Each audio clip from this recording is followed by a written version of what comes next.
পাকিস্তানের খাইবার পাখতুনখোয়া প্রদেশের কুররাম জেলায় শিয়া ও সুন্নি গোত্রের মধ্যে চলমান সংঘাতে গত 10 দিনে নিহতের সংখ্যা বেড়ে 124 জনে দাঁড়িয়েছে। এই সহিংসতায় আহত হয়েছেন আরও 151 জন।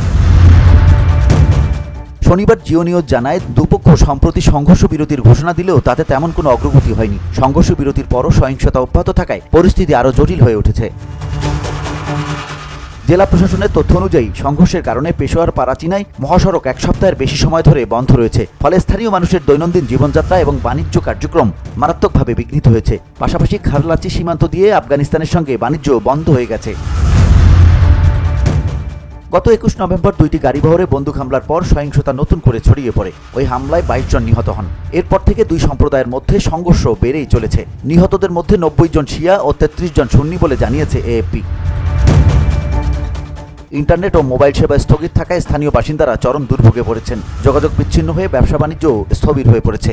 সংঘর্ষ বন্ধে স্থানীয় প্রশাসন এবং বিভিন্ন সম্প্রদায়ের জ্যেষ্ঠ নেতারা জিরগার মাধ্যমে সংঘর্ষ বিরতির উদ্যোগ নিয়েছেন। তবে বিচ্ছিন্ন সহিংসতার কারণে এই প্রচেষ্টা এখনও পুরোপুরি সফল হয়নি। কুররামের উপকমিশনার জাবেদুল্লাহ মেহসুদ জানিয়েছেন, পরিস্থিতি নিয়ন্ত্রণে আনতে প্রশাসন সর্বাত্মক চেষ্টা চালাচ্ছে। তিনি আশা প্রকাশ করেন, সংঘর্ষ বিরতি কার্যকর করে দ্রুত এলাকার স্বাভাবিক অবস্থা ফিরিয়ে আনা সম্ভব হবে। সরকার পরিস্থিতি মোকাবেলায় কঠোর ব্যবস্থা নেওয়ার কথা জানিয়েছে। তবে স্থানীয় বাসিন্দারা এখনও শান্তি ফিরে আসার অপেক্ষায় রয়েছেন। VOD Bangla news desk.